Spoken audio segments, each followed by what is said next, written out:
زما خوږو دوستانو کشرانو مشرانو په جمع السلام علیکم.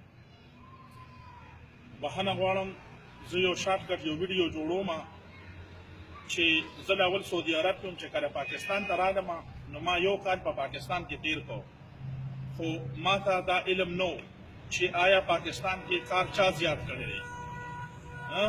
زه په غلطه وم، بخښنه غواړم، ولې ما په دې خپلو سترګو باندې هر څه ما ولیدلو چې عمران خان کار نه دی کړی.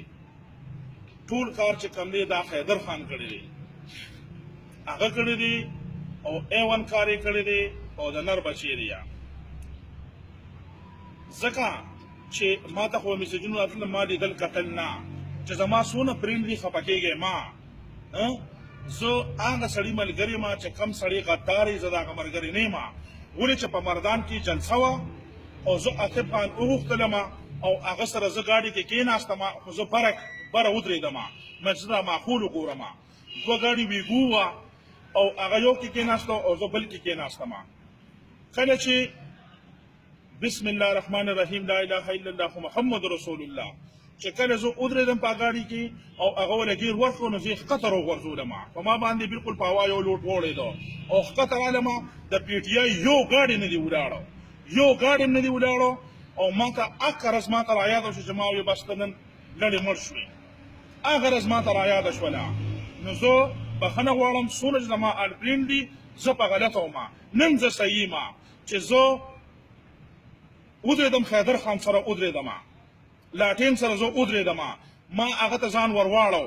خو په نره باندې دا ټوله زندګي چې دا زما هغه ته وقف ته چې حیدر خان ته زه ودرېدم او خفه کېږم. دا ټوپۍ ده، دا ما لرې کړله.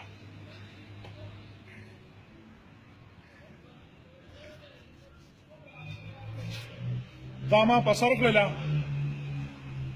او ما د پی ټي آی نه بغاوت وکړو، مکمل پلار په نیکه باندې. او څونه چې زما د ماما زامن دي، څونه چې زمونږ ټبر دی تقریبا 140 کسان، دا غونډ مونږه حیدر خان سره ولاړ یو. کیپټن مناظر خان چې هغه زما ساکه ماما دی او هغه سره مونږ په جمع باندې ودرېدلو وه. او دا ویډیو چې دا زما چې څونه آل فرینډ دي دا ما ته پته ده، څوک په د فیسبوک نه ډیلیټ کړي، څوک په دغه نه ډیلیټ کړي، څوک په څنګه کمنټ ورکړي. ولې چې ما په سعودي عرب کې څه کتل لیدلو نه، هغه ما په موبایل باندې لیدلو، خو ما په حقیقت ما نو کتلی چې حقیقت څه دی. راشه زما دی په خدای قسم چې دلته کې په بالاغړی کې مردان زمونږ ذله ده چې په مردان کې کوڅه په کوڅه باندې هغه د دنیا کار وکړو، د جیبې پیسې لګولې دي. عمران خان زمونږ تپوس نه کوي، زمونږ خواله نه دی راغلی. هر سړی و چې زه عمران خان لرم، هغه څه خدای خو نه دی، هسه خدای خو نه دی چې هر سړی و زه هغه لاړې زه هغه لاړې. مونږ له چې په یو ټیلیفون باندې حیدر خان سره زه ولاړم او هغه ته لا دا پته نشته چې دی زمونږ لاټین ته راوړېدو ان پي ته، هغه ته لا دا پته نشته دی.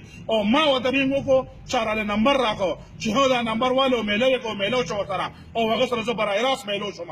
او ما ته یې ویل چې ورور راشه، زه پلان کې ځای کې یم ستاسو خدمت ته چې تعالی وکړم. چې هغه دا خبره وکړله، एकदम ما ټوپۍ د پی ټي آی وغورځوله، هغه د ټوپۍ پرته ده، په هغه چمن کې پرته ده.